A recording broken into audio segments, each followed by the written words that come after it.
Hi guys, welcome back to the channel.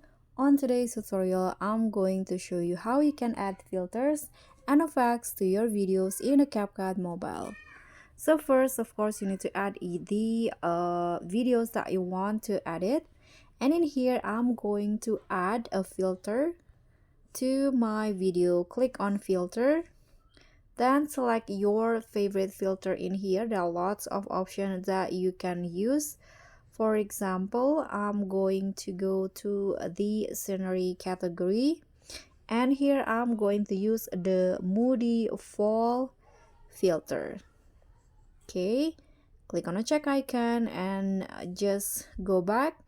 Now to add the video effect, click on effect, video effects, and here just like the one that you want. So for example, I'm going to add a blur effect in the at the beginning of the video. So go to the opening and closing.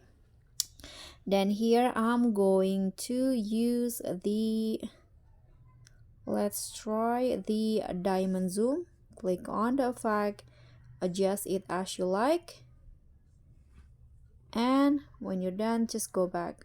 Don't forget to adjust the length of the effect to your liking. So this is the result. Thank you guys so much for watching. Don't forget to like, comment, and subscribe. Also click on the thanks. Bye.